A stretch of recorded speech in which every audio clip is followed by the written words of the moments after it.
Môžete sa usadiť, pretože pokračujeme v našom programe. Pokojne si zoberte so sebou tú vodičku. Tak. Aj si po ňu odbehnite, pretože smätný človek je predsa len smätný človek, takže radšej majte pohár pri sebe, aby ste sa cítili príjemne a pohodlne. Maťka, beží nám to? Super, výborne. Tak aby sme mali všetko nahraté, ja si to teda overujem, či všetko je v poriadku. Ak je všetko v poriadku, tak ja medzi nami vítam ďalšiu pani doktorku, s ktorou sa budeme rozprávať o prefíkanej endometrióze. A ja som teda veľmi zvedavá na tú prezentáciu, pretože sama som teda endometriotická pacientka a viem, čo to znamená, ale my si to rozoberieme trošku tak viac a do hĺbky. Pani doktorka Michaela Grossová nám povie viac o téme endometriózy. Nech sa páči, na úvod teda prenechám slovo vám a vašej prezentácii a potom sa pridám a budeme mať menšiu diskusiu. Ďakujem pekne, srdečne vás všetkých zdravím. Vážim si, že ste si našli čas prísť si vypočuť niečo o ženskom zdraví, dozvedieť sa viac informácií, ktoré sa vám možno zídu do budúcna, ale veľmi dôležitá z môjho pohľadu je veľmi potrebné zvyšovať to povedomie a niekedy je dobré aj z rozhovorov s kamoškami, kolegyňami, blízkymi ľuďmi sa niekedy stáva, že si spomeniete práve na určité momenty z tejto prezentácie a možno pomôžete aj niekomu blízkemu nasmerovať ho bližšie k stanoveniu tejto diagnózy.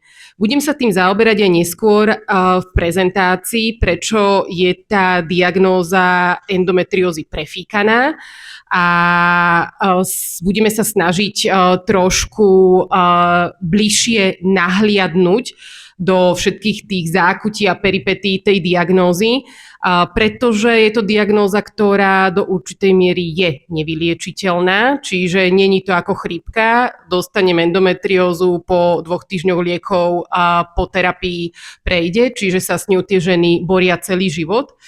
A čo je veľmi závažné, že endometrióza dokonca vykazuje niektoré známky podobné ako onkologické rakovinové ochorenie v zmysle invazivity, v zmysle možných recidív a preto to ochorenie z môjho pohľadu ako gynekológa, reproduktológa je ochorenie, ktoré je závažné a má byť včas a správne diagnostikované. Tak poďme sa na to pozrieť bližšie. Možno na úvod je dôležité si povedať, ako to slovo vzniklo. Prečo endometrióza je endometrióza? Je to preto, lebo je odvodené od slova endometrium, čo znamená vnútornú výstelku maternice, tak ako to vidíte na obrázku. A hlavnou funkciou endometria výstelky maternice je poskytnúť vhodné prostredie na implantáciu embria na začiatku gravidity. To, ako endometrium, vnútorná výstelka rastie, je ovplyvnené hlavne 2 ženskými hormónmi. A tým je estradiol, ktorý je charakteristický pre prvú fázu cyklu. Tá fáza sa volá proliferačná, čiže nám pomáha vybudovať tú sliznicu maternice. A druhá fáza, sekrečná, je pod vplyvom progesterónu a tá mení to endometrium na to, aby bolo schopné to embryo sa po oplodnení implantovať a udržať. A práve tieto 2 hormóny veľmi súvisia s týmto ochorením endometriózou. Čo to tá endometrióza je? Je to chronické ochorenie, ktoré je charakterizované tým, že tkanivo podobné endometriu, čiže tej vnútornej výstelke, rastie mimo tú lokalizáciu, ako by malo. Vidíte to na tom obrázku vo forme takých tých červených náletov, tak to vyzerá aj v realite a môže to byť buď vo svalovine maternice, na vaječníku, vo vajcovodoch, na pobrušnici, na črevách, na močovom mechúri, čiže kdekoľvek v tej brušnej dutine. A dokonca sú popisované aj nálezy endometriózy na vzdialených miestach, ako sú pľúca, pohrudnica, dokonca aj v mozgu. Je to zaujímavé a dostaneme sa aj k tomu, že prečo to asi je možné. A tým mechanizmom, ako tá endometrióza vzniká, my vlastne presne nevieme, čo tú endometriózu spôsobuje. Úplne prvá tá teória vzniku bola, že to je spôsobené retrográdnou menštruáciou. To znamená, že menštruačná krv pri odlučovaní výstelky maternice, ktorá odchádza preč cez pošvu von z tela, sa dostáva aj do vajcovodov a teda ako keby tá menštruačná krv môže plynúť aj opačným smerom a dostáva sa to tkanivo z vnútra maternice na vaječníky a do brúšnej dutiny. Čo sa nám zdalo byť veľmi logické a dlho táto teória bola jedinou teóriou vysvetľujúcou vznik endometriózy, ale potom práve tie nálezy endometriózy a endometriotických ložísk na vzdialených miestach, ktoré spolu nekorešpondujú, ako teda ten ženský genitál a ten mozog, naozaj z tej maternice tá krv sa do toho mozgu nevie dostať, tak vznikli nové teórie vzniku. A to je tá transformácia embryonálnych buniek, ako vidíme dole na tých obrázkoch. Metaplázia, premena jednotlivých buniek na iné. A samozrejme toto všetko prebieha pod dysfunkciou imunitného systému. Čiže ako keby tú retrográdnu menštruáciu majú všetky ženy, ale nie všetky ženy majú endometriózu. Prečo to tak je? Pretože ten imunitný systém dovolí tým bunkám, aby sa tam uhniezdili a tvári sa, že je to v poriadku. Čiže je navodená určitá imunotolerancia voči týmto bunkám a ten imunitný systém nerobí úplne to, čo by mal. Čiže to sme si povedali, čo je endometrióza a ako vzniká.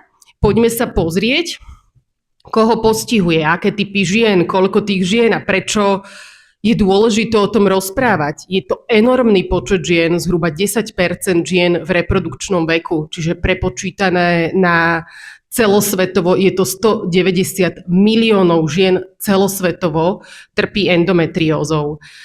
Samozrejme tie prejavy sú rôzne intenzívne, niektoré ženy nie sú ani celý život úplne dobre diagnostikované a trpia bolestiami a myslia si, že je to tak v poriadku, je to normálne. Poďme sa pozrieť ešte trošku viacej na tie čísla. 5 až 21% žien je hospitalizovaných pre pánvovú bolesť. 5 až 50% žien, ktoré majú endometriózu, rieši neplodnosť. A teda naozaj až do 10-11% žien môže byť bez akýchkoľvek závažných prejavov a celý život tú endometriózu nemusia mať správne zdiagnostikovanú.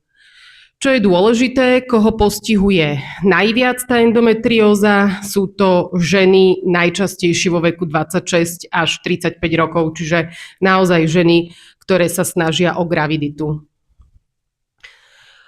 My presne nevieme tie rizikové faktory, ktorá žena tú endometriózu bude mať a ktorá nebude mať, pretože sa na tom podieľa kombinácia viacerých vplyvov, ale môžeme vychádzať z toho, čo sa vyskytuje u tých žien veľmi často, a to je napríklad nízka pôrodná hmotnosť pri pôrode, predčasne narodené deti, určité vrodené vývojové chyby ženského genitálu.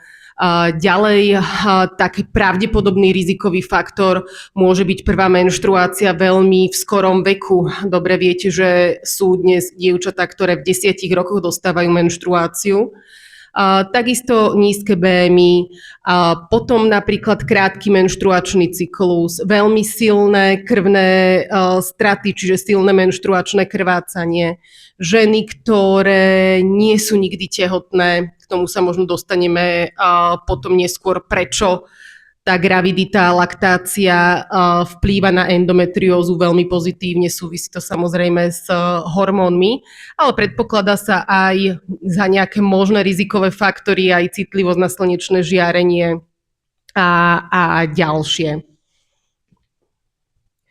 Čo je dôležité, predpokladáme aj nejaký genetický podklad, pretože veľmi často sa tá endometrióza vyskytuje v rodine medzi súrodencami, mama, dcéra a naozaj je tam aj táto súvislosť, aj keď presne nevieme vysvetliť, aká, tak bude tam niečo aj v genetike, čo zohráva úlohu. Tento obrázok sa možno zdá byť zložitý, ale je veľmi dôležitý na uvedomenie si, kedy tá endometrióza vie najviac vzplanúť a čo sú tie faktory, ktoré tú endometriózu veľmi potencujú a naopak, čo sú faktory, ktoré tú endometriózu tlmia. Čiže endometrióza a jej rozvoj závisí od koncentrácie estradiolu. To je základný ženský hormón a ten estradiol v rámci endometriózy spúšťa dráhy, ktoré práve produkujú tie zápalové látky. Čiže súvisí to samozrejme aj s expresiou receptorov, na ktoré sa ten estradiol viaže, ale vedie to k zvýšeniu prozápalových dráh, bujneniu buniek, vývoju nových ciev a teda ten estradiol je kľúčový v rozvoji endometriózy. Poďme sa pozrieť na tie najbežnejšie symptómy, ktoré ženu s endometriózou trápia. Ten hlavný symptóm je bolesť. A my už podľa toho, kedy žena tú bolesť pociťuje, tú bolesť delíme na bolestivú menštruáciu, bolestivý pohlavný styk, kombináciu obidvoch týchto bolestí. Dokonca pri výskyte endometriózy v čreve to môže byť aj problémy pri vyprázdňovaní, či už bolesť alebo krvácanie. A môžeme to charakterizovať tak, že tou bolesťou pri endometrióze trpí až 79% žien. A medzi tie bežné symptómy patrí bolesť, ako som už spomínala, a čo je dôležité podotknúť, že to nie je len tá bolesť. Na tú bolesť je naviazaných kopec ďalších symptómov, ktoré tú ženu trápia dlhé roky. Môže to byť depresia, úzkosť, únava, problémy s trávením a môže to vyústiť práve v tom veku pred 30-kou až do ťažkostí s otehotnením. A približne tretina žien s endometriózou je neplodných. A prečo? Ako súvisí tá endometrióza s neplodnosťou? Ako vidíte, je tu 5 faktorov popísaných, čiže naozaj to nie je len jeden problém, ako je bolestivý pohlavný styk, ale viac problémov, kde hlavným menovateľom je chronický zápal, ktorý v tej malej panve je. Ten spôsobuje zrasty v malej panve, ako keby tie tkanivá sú k sebe prilepené, není tam tá prirodzená motilita, či už vajcovodou pri vychytávaní vajíčka, posúvaní embria do maternice.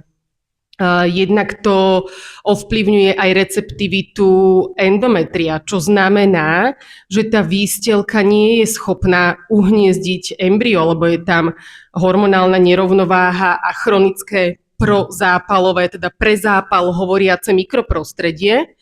A samozrejme to prozápalové mikroprostredie je aj v oblasti vaječníkov.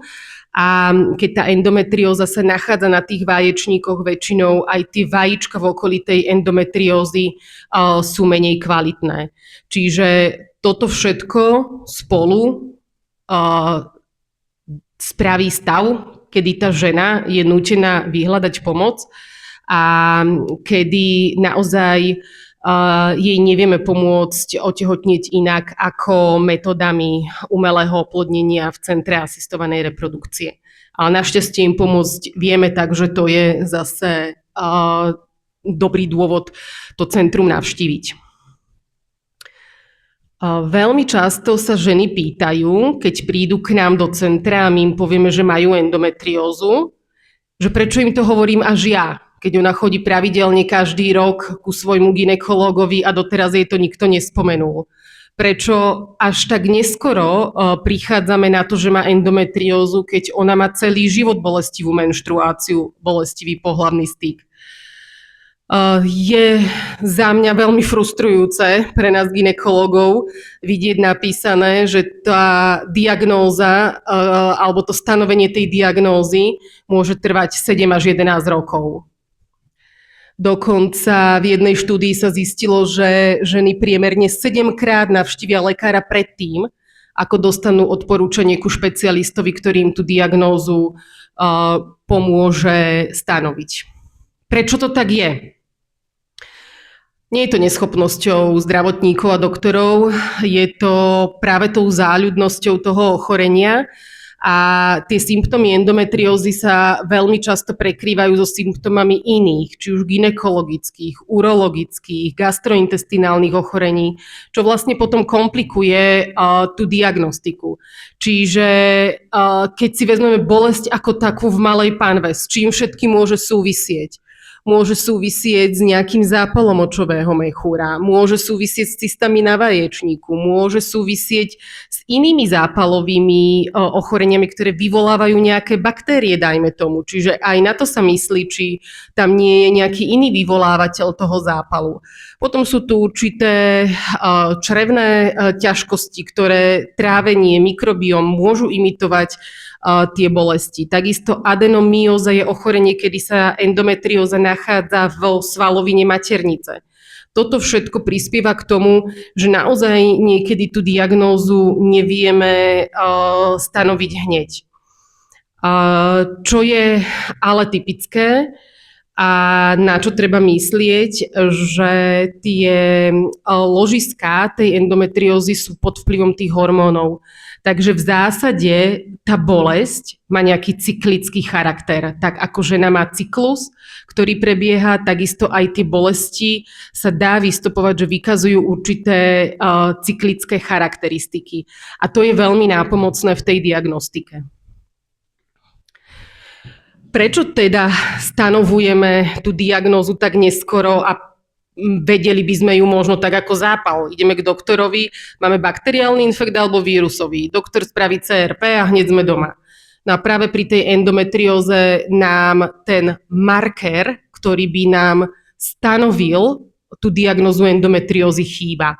Čiže tie markery, ktoré sa sledovali v minulosti, sa ukázali ako nešpecifické a nespoľahlivé a nevhodné na tú rutinnú klinickú prax. Čo s tým? Čo s tou bolesťou? Ako z tohto kruhu von? Veľmi často je líniou prvej liečby samozrejme užívanie analgetík. A to je tiež jeden z dôvodov, prečo my tú diagnózu stanovujeme neskoro, pretože keď má pacientka bolesti cez menštruáciu, použije analgetika, ktoré dobre zaberajú Panadol, Libalgin, čokoľvek, tú bolesť potlačí a vlastne sa s ňou ako keby potýka raz za mesiac, vie si pomôcť. Čiže ani nie každá žena s tou bolesťou k tomu lekárovi prichádza. Potom máme špecifickú farmakologickú liečbu. Tu navrhujeme pacientke pri zohľadnení nejakých individuálnych preferencií, čiže potrebujeme vedieť, či tá žena sa aktuálne snaží o graviditu, aké sú jej plány. Potrebujeme individuálne pristúpiť k tej indikácii tej liečby. A niekedy tá farmakologická liečba je nedostatočná a tá endometrióza si vyžaduje aj operačné riešenie. Veľmi často tá špecifická farmakologická liečba a operačná sa vedia navzájom veľmi účinne doplňať. Čo tak nefarmakologická liečba bolesti? Dnes tie alternatívne možnosti liečby sú veľmi diskutované a pri debatách s fyzioterapeutmi tí, čo sú zameraní trošku na to ženské telo a ženské zdravie, hovoria, že s tou bolesťou vedia pracovať a vedia tej žene pomôcť, napríklad odstrániť bolesť, ktorá je pri pohlavnom styku, tak aby nemali narušený ten intimný život, alebo pri snahe o graviditu mohli v tejto snahe pokračovať aj spontánne. Poďme sa trošku pozrieť detailnejšie na tú liečbu. Nebudem zabiehať úplne do veľkých detailov, keďže tá liečba je individuálna. Pre každú ženu je najlepšia iná schéma tej liečby. Takže iba to tak načrtnem. Fajn je dať si Ibalgín, ďalej fungovať, ísť do práce a môcť normálne žiť, ale samozrejme aj tie nesteroidné antiflogistika, ako ich my voláme bežne, tie lieky na potláčanie bolesti, majú pri dlhodobom užívaní svoje nežiaduce účinky, či už z gastrointestinálneho traktu, ale aj kardiovaskulárneho. Dokonca nie všetci ľudia to vedia a veľmi často sú iné lieky považované za toxické, či už na pečeň alebo obličky, ale aj tieto lieky, ktoré my veľmi často používame na tlmenie bolesti, majú svoje nežiaduce účinky na pečeň, obličky a môžu vyústiť až do akutného zlyhania obličiek. Toto je celkom fajn tabuľka. Čiže u žien, ktoré majú ľahkú endometriózu, zvládajú to analgetikami, ani nie vždy potrebujeme nejaké extra lieky. Niekedy sa to aj tak kombinuje, že jeden cyklus je lepšie, jeden horšie. Ale v tej prvolíniovej liečbe, a ja ju niekedy používam aj na tú diagnostiku endometriózy, je práve vhodná antikoncepcia u mladých žien, ktoré neplánujú graviditu. Totižto tam to cyklické kolísanie tých hormónov, estrogénu, gestagénov, trošku dostaneme na takú jednotnú úroveň. A práve to, že tam nie sú tie výkyvy, ako sme bežne zvyknutí, veľmi pekne potlačí tie prejavy endometriózy. A keď sa nám na ultrazvukovom vyšetrení zdá, že tá endometrióza nie je závažná, že tam nevidíme výrazné postihnutie tou endometriózou, ja pacientke navrhujem skúsiť používanie antikoncepcie na to potlačenie tej bolesti a prispieje nám to k tej diagnostike. Ženy, ktoré nemôžu užívať kombinovanú hormonálnu antikoncepciu, môžu užívať len čisto gestagénové preparáty, ktoré sú určené na liečbu endometriózy, ale teda takisto sú hormonálne. Druhá línia liečby je už trošku silnejšia. Naozaj tu vieme veľmi dobre tlmiť tie prejavy endometriózy a veľmi často tá liečba je spojená až s vyblokovaním toho menštruačného cyklu. Najmodernejšia liečba je tá tretia v tej druholíniovej, kedy obsahuje aj nízke dávky estrogénu a gestagénu ako suplementáciu. Čiže na úrovni mozgu sa ten cyklus vyblokuje, tých hormónov sa produkuje oveľa menej a na to, aby žena nemala nežiaduce účinky, tak pridávame tam ešte tú liečbu, ktorá jej zabezpečí ten komfortný život. A tá druhá, treťolíniová, je už rôzna kombinácia, keď tá liečba nezaberá aj s kombináciou s chirurgickou liečbou, prípadne ešte ďalšie lieky, ktoré sa nazývajú inhibitory aromatázy, ktoré blokujú tú endogénnu produkciu, vnútornú produkciu estrogénov. Veľa žien s endometriózou má skúsenosť aj s chirurgickou liečbou. Niekedy to býva veľmi často, že tá endometrióza nás dostane až do akútneho stavu. Mám niekoľko takých pacientok, ktoré sú operované už až v akútnom stave pre akútne brucho, kde podkladom je tá endometrióza a sú operované vo veľmi mladom veku, okolo 25 rokov alebo aj menej. A tu je ako keby sú dva prístupy u tých žien. Jeden prístup je, voláme ho konzervatívny, to znamená minimálny, tak aby umožnil žene ešte do budúcna mať svoje vlastné deti, čiže nezasahovať príliš do tých vaječníkov. Veľmi šetrný. Dnes sa aj pri laparoskopii za najšetrnejšie považuje laserová ablácia tých ložísk. A potom je skupina žien, ktoré buď deti mať nechcú, alebo ich už majú a tá bolesť ich tak súžuje, že sú ochotné podstúpiť čokoľvek, len aby sa tej bolesti zbavili. A potom často nasleduje ten radikálny chirurgický výkon, či už s čiastočným alebo úplným odstránením postihnutého tkaniva, keď je dôvodom tej bolesti adenomyóza, to znamená ložiska vo svalovine maternice, tak veľmi často sa pristupuje aj k odstráneniu maternice alebo prípadne odstráneniu jedného alebo obidvoch vaječníkov. Čo je dôležité, že jedna operácia endometriózy nezabezpečí tej žene spokojný, bezbolestný život na ďalších 20 rokov a preto my veľmi často po tej operačnej liečbe ju kombinujeme práve tou medikamentóznou liečbou. A sú na to rôzne schémy, myslím, že to máme tuto, v tomto ďalšom slajde. Sú to také farebné linky, ktoré hovoria, ako sa to s tou endometriózou môže vyvíjať. Ten najmenej do života najmenej prínosný je práve tá prvá lajna, ktorá po diagnóze endometriózy hneď je indikovaná tá chirurgická liečba. Tá môže mať totižto nežiadúce účinky v tom, že nám odoberie časť tých vajíčok, ktoré my potrebujeme na reprodukciu a potom môže byť problém s reprodukciou na záver vážnejší, čiže tam tie metódy asistovanej reprodukcie sú úplne v závere a tam môže dochádzať k problémom.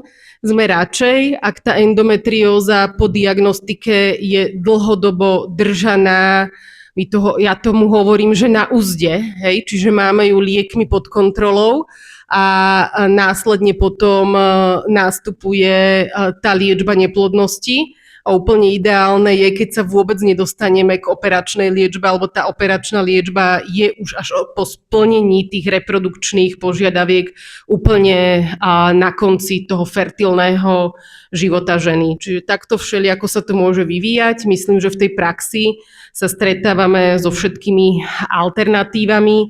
Niektoré sú priaznivejšie z pohľadu toho otehotnenia, niektoré menej priaznivé. Poďme na záver.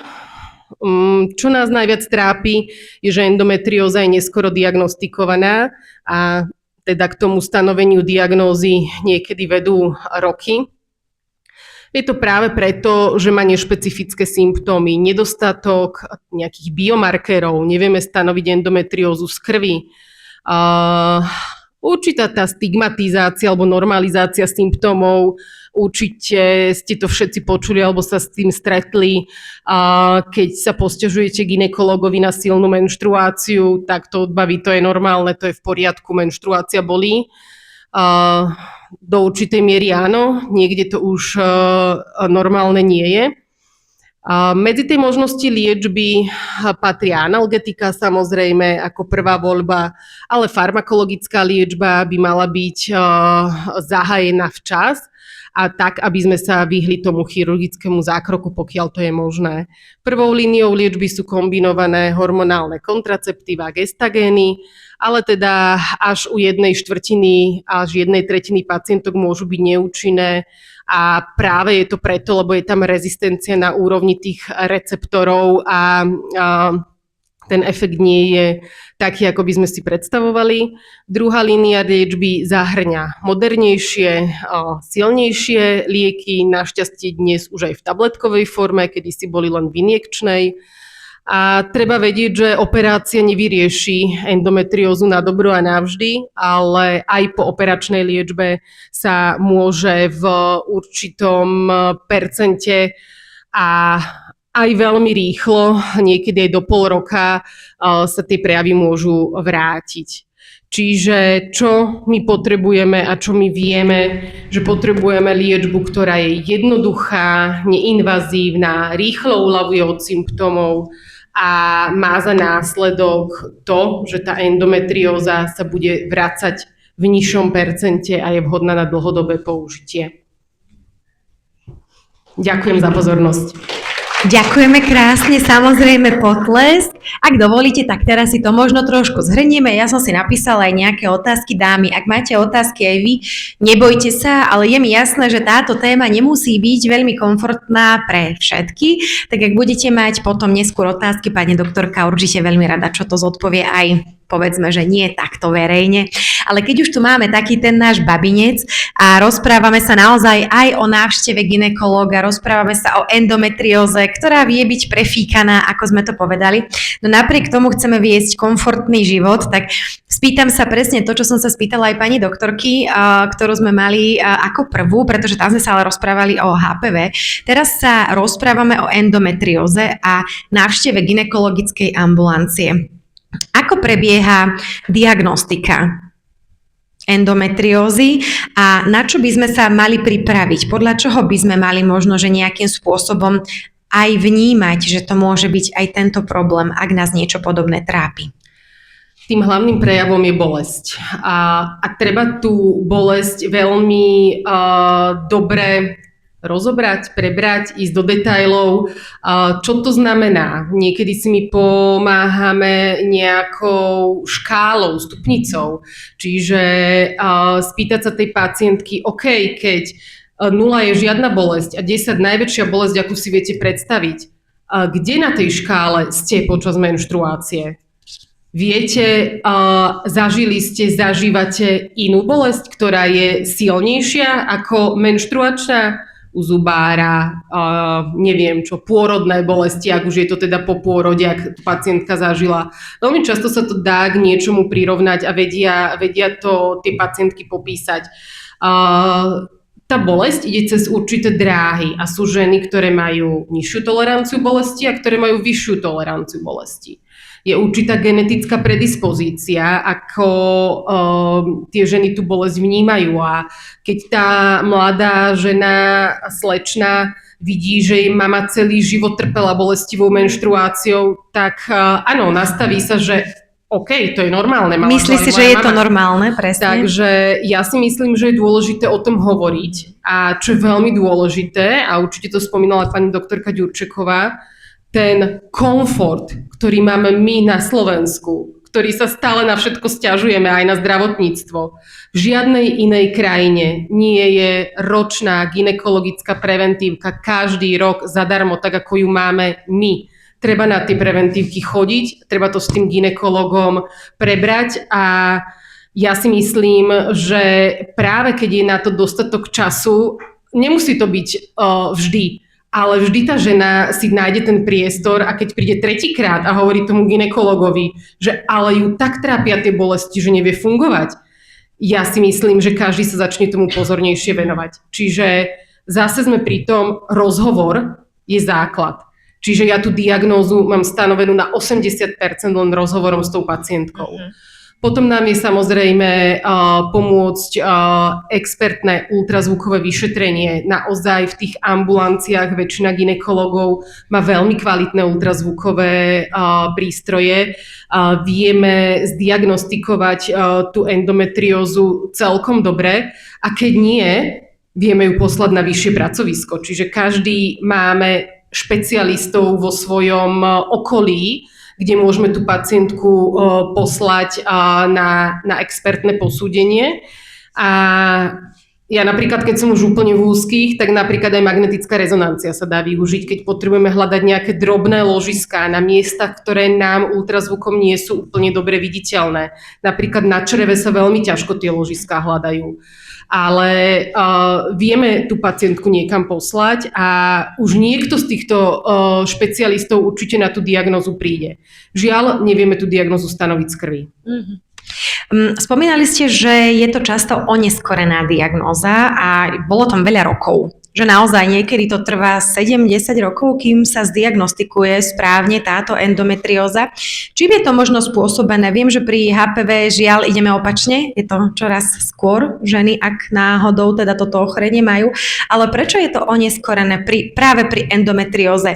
Je to spôsobené tým, že napríklad mladé ženy skoro začínajú s antikoncepciou, ktorá ako keby kryje tieto, povedzme, symptómy ochorenia, alebo je to naozaj tým, že chodíme chodíme málo na gynekologické vyšetrenia, málo sa rozprávame s doktorom, aby sme mu povedali a naozaj možno aj ráznejšie povedali, že nás tá menštruácia bolí a že potrebujeme možno nejaké iné riešenie ako len nejaké analgetika. Ja si myslím, že na to sú také určité finty v tom rozhovore. Čiže ja keď sa spýtam, ovplyvňuje vám kvalitu života tá bolesť? Ako náhle povie, že nemôže ísť do práce, nevie fungovať, nevie vstať z postele, nevie vtedy robiť nič iné, tak asi si to tá žena nevymýšľa, lebo myslím si, že nikto tak nevie fungovať 5 dní v mesiaci. A naozaj treba tomu vtedy venovať pozornosť. Správne ste spomenuli, antikoncepcia maskuje tie prejavy endometriózy, je to aj liečba endometriózy. Čiže keď príde tá kočka v 18, že má frajera, potrebuje antikoncepciu, tak naozaj my sa môžeme ako keby dozvedieť, že tá endometrióza tam je až po vysadení antikoncepcie o 10 rokov neskôr, keď sa neúspešne snaží o otehotnenie, dajme tomu. A tam sa tie prejavy veľmi zvýraznia. A potom je to aj to bežné maskovanie tými analgetikami, ktoré užívame. Veď nemôžeme každý mesiac po menštruácii utekať k gynekologovi, že mám bolesti, robte s tým niečo. Čiže to je vždy komplex tých vecí, ktoré sa tak zlejú do toho, že naozaj niekedy to zistíme neskoro. Vypol sa mi mikrofón, pardon. Zaujal ma napríklad aj tá vysoká incidencia v rodinách. Čo to znamená? Môžeme sa obávať, že ak má dospelá žena Pardon, ja si musím meniť baterky, mám taký pocit. Ale teda dokončím, aby ste mohli, že keď má žena endometriózu, znamená to, že aj jej dcéra môže mať predispozíciu na endometriózu? Môže aj nemusí. Tá endometrióza nie je zapríčinená jednou konkrétnou vecou ako nejaké genetické ochorenie typu hemofília, cystická fibroza. Čiže vždy je to koincidencia viacerých faktorov, ale je pravdepodobnosť, že ak má matka endometriózu, že môže mať aj jej dcéra endometriózu. Neplatí to samozrejme na 100%, tak ako nič v prírode, v živote, v medicíne neplatí na 0 a 100%. Takže môžu byť dve sestry, kde jedna tú endometriózu má a druhá tú endometriózu nemá. A súvisí s tým aj to stravovanie, aj ten mikrobióm a teda ten vplyv toho imunitného systému, ktorý je formovaný tým mikrobiómom. Ten mikrobióm, my ho síce voláme črevný, pošvový, ale je jeden tomu telu vlastný nejaký. Čiže určite aj toto sú všetko faktory, ktoré to ovplyvňujú, lebo ten veľmi významný faktor, tam je tá imunita. Ja som naspäť, takže by som sa chcela spýtať na ten mikrobióm, možno aj na tú zdravú stravu. Ako možno nejakým spôsobom je vôbec možné ovplyvniť nielen endometriózu, ale možno aj takéto fungovanie nášho ženstva vďaka správnemu výberu stravy? Je to kombinácia tých všetkých faktorov, ako to my voláme, či už je to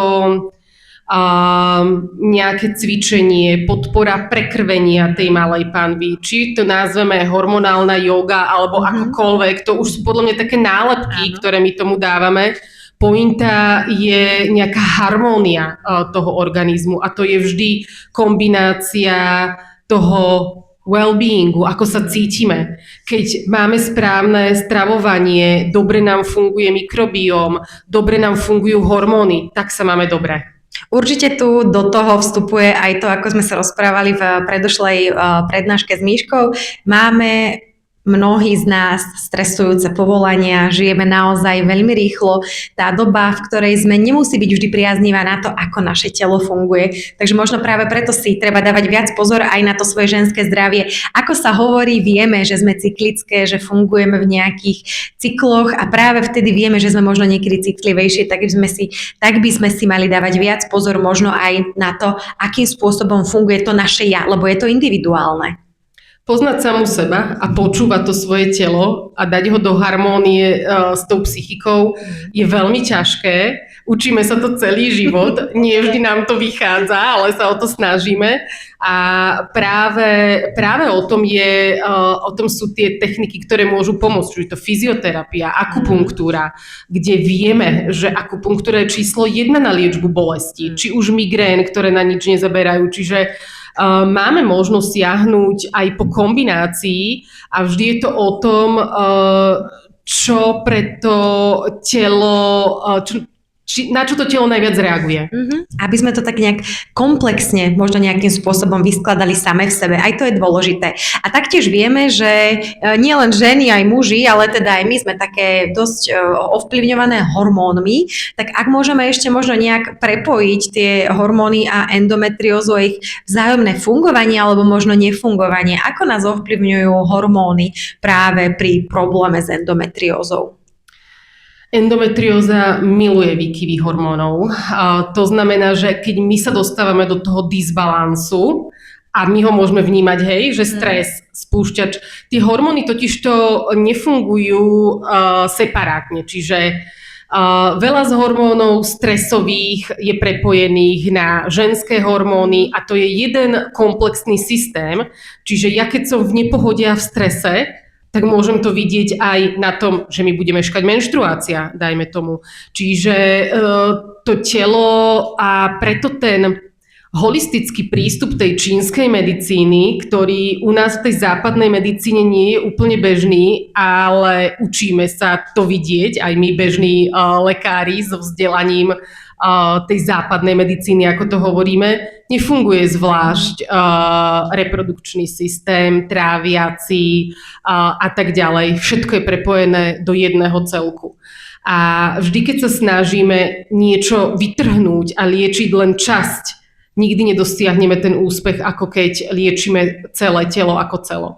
Takže to je veľmi dôležité z toho môjho pohľadu, ale možno je tu príležitosť na to spomenúť, prečo veľmi endometrióze pomôže gravidita a laktácia. Je to taký paradox, lebo endometrióza robí neplodnosť, ale keď už sa nám podarí otehotnieť, tak my dostaneme v tom čase gravidity a laktácie, čiže minimálne na rok, ženu mimo tých cyklických výkyvov a dostaneme ju do určitej takej stabilnej fázy. A vtedy tá endometrióza nerastie, dokonca tie ložiská sa veľmi dobre zregredujú a tá endometrióza po tej gravidite a laktácii je na tom veľmi dobre. A aj žena to hovorí, že sa cíti veľmi dobre.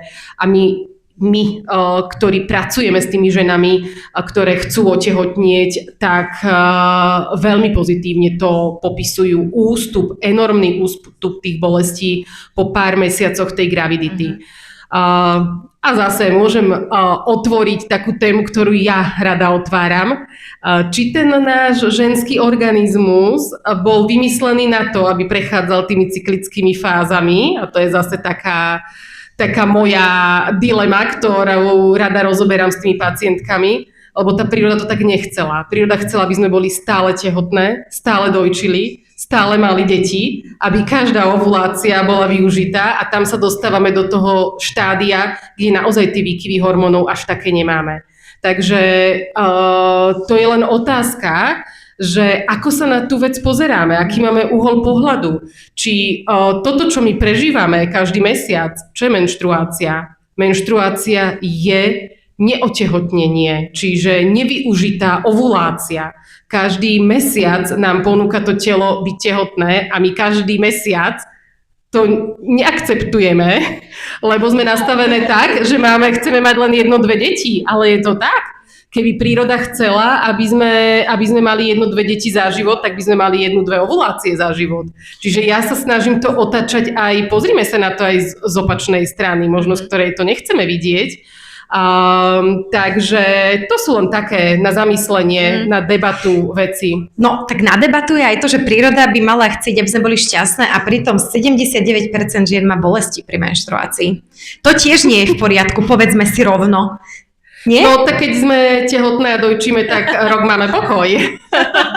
A bolesti nemáme a sme šťastné v tej gravidite. To áno, ale nedá sa to teda úplne celoplošne aplikovať napríklad. nedá. Určite sme niekde inde, ako to bolo pred 200 rokmi, ale ani to nechcem k tomu prirovnávať. Ten život ide inde, tie trendy idú inde. My chceme byť vzdelané, krásne, mať rodinu, mať kariéru, mať všetko, ale chceme to za veľmi krátky čas. Hej? Toto všetko my chceme dosiahnuť medzi 20. 30. rokom života. Máme 10 rokov na to, aby sme toto všetko zvládli. Nekladieme si príliš veľa toho na tie plecia? Alebo nie je nám to kladené na tie plecia? Tu už máme opäť ďalšiu hypotetickú otázku, ale tiež sa mi nedá nespýtať, či k vám chodia ženy, ktoré keď sú už zdiagnostikované a poviete im teda, že je to takýto problém, či to poznajú, pretože ja mám stále pocit, ako keby sme sa napriek tomu, čím všetkým si naše tela prechádzajú a o čom všetkom sa vieme dozvedieť a vygoogliť si, tak ako keby stále nemáme dostatok informácií možno práve o takýchto ochoreniach, ktoré nás mnohé trápia a nevieme si s tým dať rady. Tak to je debata na preventívnu prehliadku, kde prvýkrát pacientka spomenie, že má bolesť, kde môžeme rozoberať tie príčiny bolesti a tam by malo padnúť to slovo endometrióza. Našťastie my v centrách asistovanej reprodukcie už máme pacientky, ktoré vedia, čo to tá endometrióza je. A najlepšie je, ak žena po tejto diagnostike endometriózy a plánujúcej mať do budúcna deti, aj keď nie hneď, príde na krátku konzultáciu do centra a príde sa porozprávať s odborníkmi, ktorí dennodenne toto riešia, naozaj s x pacientkami denne, príde sa porozprávať, čo môžem preto spraviť. Mám endometriózu, som po operácii, bola mi vyslovená táto diagnóza. Potvrdzujete to, je to tak, ako budem môcť mať deti do budúcna? A máme na to hodinu, aby sme sa o tom porozprávali veľmi detailne. Na záver teda môžeme povedať iba nejaké také zhrnutie ohľadom nielen prefikanej endometriózy, ale aj správnej starostlivosti o seba a o to ženské zdravie, čo považujete za také naozaj dôležité, aby sme si my ženy viac uvedomovali? Asi počúvať svoje telo, poznať svoje telo a hovoriť o tom, čo sa nám zdá, že by mohlo byť problém, alebo čo nás trápi. A ja si myslím, že dnes tí gynekológovia sú už tiež trošku inak na tom v tom počúvaní, je tých viac žien gynekologičiek, možno ako tých chlapov, ktorým sa to ťažšie vysvetľuje, keď máme predstavu, že oni nemôžu vedieť, o čom ja rozprávam, keď mám bolestivú menštruáciu. Čiže myslím si, že je medzi gynekologmi dosť empatických gynekologičiek, ktoré sú ochotné počúvať a pomôcť. A neznamená to, keď tá gynekologička, ku ktorej chodila moja mama a ešte jej mama, a ja s ňou nie som naladená na rovnakú vlnu, že k nej musím chodiť aj ja, tak proste sa môžem ísť poradiť k niekomu inému. Tých špecialistov máme dosť. A ja som zástancom toho, že najlepšie sa viem postarať o pacientky, keď som s nimi na jednej vlne. Ďakujem krásne, toto bola Michaela Grossová. Mne tak napadlo, keď sme sa tu rozprávali, že ja by som bola veľmi rada, keby vznikol bol raz jeden život o ženskom tele a že by sa tam rozoberali tieto veci. Bolo by to celkom zaujímavé, čo poviete, takou hravou, príjemnou formou by sme sa možno, že dozvedeli aj také veci, čo sme ináč nevedeli. To bola ináč to bol krásny seriál, ja si ho veľmi živo pamätám. Tak možno, že by nás to aj tak viac vtiahlo do tej témy toho nášho ženstva a starostlivosti o naše zdravie. A keď už to máme takýto babinec, tak ja veľmi pekne poďakujem Lucii Ďurčekovej, Michaele Minarovichovej a Michaele Grossovej za to, že ste medzi nás prišli a že ste nám porozprávali naozaj veľmi zaujímavé veci a že sme si, verím, zobrali z toho čo najviac.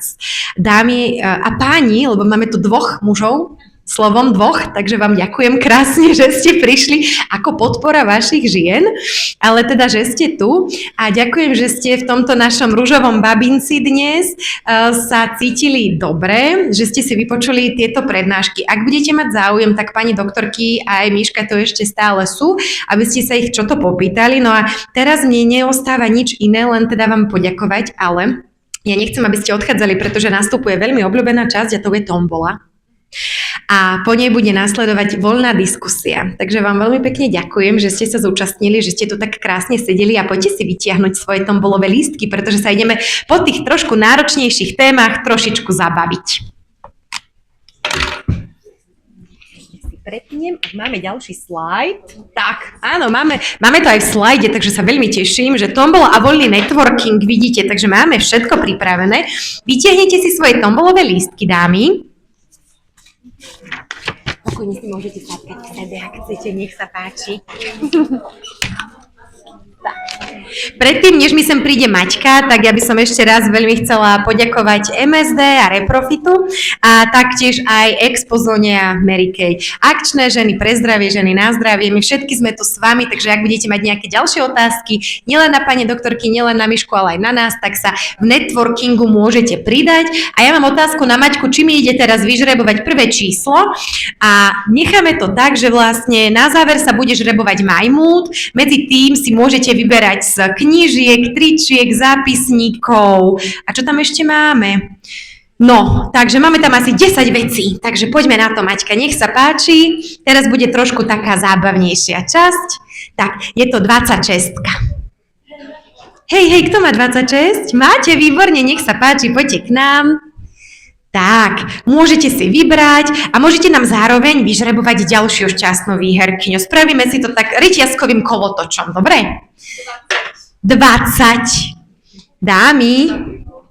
Áno, môžete nechať na stole, jasné, 20 a potom budeme žrebovať aj Mary Kay, dobre? Tak.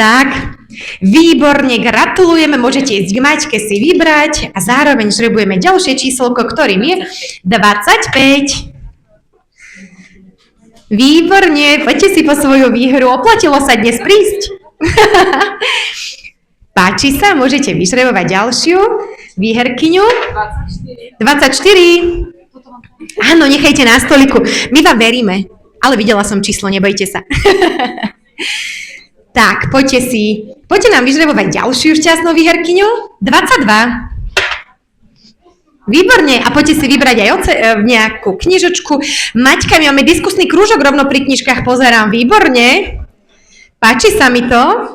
A tu máme 9. Kto má číslo 9? Šťastná deviatka, výborne. Gratulujeme vám. A poďte nám vyžrebovať ďalšiu. Matej, ja teraz neviem, koľko cien tam ešte máme, keď toľko debatíte. Máme ešte ceny? Ešte môžeme, dobre? A je to číslo 8. Ahoj, výborne. Poďte si po svoju výhru, nech sa vám páči. Číselko na stolík, číselko z kvetináča 85. Také vysoké číslo tu máme. 85. Ty si, ďakujeme našej dobrovoľničke Silvinke, tak ti gratulujeme. Nech sa páči, poď nám vyžrebovať ďalšiu výherkyňu. 7. Dámy, kto má číslo 7? Šťastná sedmička? Alebo pán, teraz neviem. Nemáme šťastnú sedmičku, tak nám poďte vyžrebovať ďalšie číselko. A to bude 3. Číslo 3, no výborne, gratulujeme. Môžete vyžrebovať ďalšiu výherkyňu. A je to číslo 27. Tak, tu môžete nechať presne tak. Máme 27, gratulujeme. Fantastické. Krásne nám to odsypa. Overujem, ako pani Irena Bošanská, číslo sedí. Že? Pamätáte si aj vy? Že? Áno. Číslo 15. Tak, super. Paráda. Overujem, overené. Ideme ďalej. Číslo 16. Tak, Máti, koľko tam máme ešte cien? 3 a 4, výborne, takže gratulujeme, poprosíme ďalšie číselko. Trošku sa prejdeme, veď sme na evente pre zdravie ženy. 12. Šupsi. Gratulujem, overujem, nech sa páči, poprosím ďalšie číslo. 10. Komu priniesla šťastie 10? Super. Tak, Mati, dobre sme na tom? 2, 3 dokopy, takže posledná. To už mám vyžrebované, moment. Mati, neviem teraz, musíš mi povedať, nie, koľko ich tam máš na stole, lebo nevidím, keďže sa tam rozprávate. 3, ale môžeme dať ešte 4, lebo som ešte jedno tričko. Ešte jedno, tak už máte, tak páči sa, výborne. Hotovo. Gratulujeme vám. všetkým. Verím, že ste si odnesli veľa informácií, ale teraz ešte čakáte na jednu tombolu. Tie z vás, ktoré sa zapojili do Mary Kay, dotazníčka, teraz môžete vyhrať. Dámy, a povedzte nám, čo môže jedna z prítomných dám vďaka tomu, že vyplnila ten papierik na úvod, čo môže vyhrať?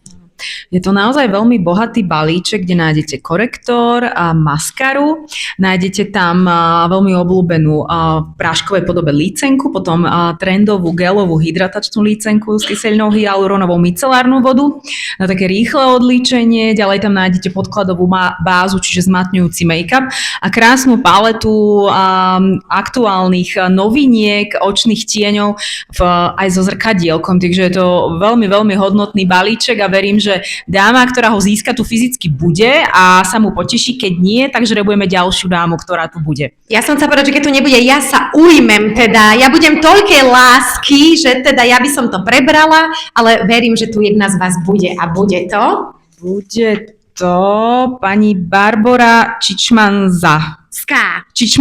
Aha, tak. Je tu Barbora Čičmanská? Áno, gratulujeme, veľký potlesk. Gratulujeme aj k tejto krásnej cene. Gratulujeme.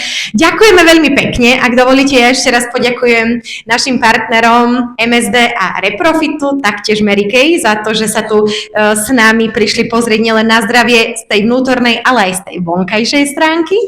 A ďakujeme krásne našim hostkám, ktoré tu dnes boli pre nás, pre vás, pre tento náš ružový babinec, ako som si ho dovolila nazvať. Verím, že vám bolo príjemne, takže ešte stále máme čas, priestor a myslím si, že aj chuť trošku potrkotať, podebatiť, vymeniť si informácie, takže môžete, zostáva nám tu trošku catering, citronáda, taktiež tu máme ešte nejaké nealkonápoje a keď budete odchádzať, zastavte sa pri mne, dostanete taštičku. Trenčín, ďakujeme vám krásne, dámy, že ste boli s nami a verím, že sa uvidíme naozaj čoskoro. Maťka, ešte niečo dodáme? Nie. Ďakujem, že ste boli s nami, majte sa krásne a dovidenia na budúce.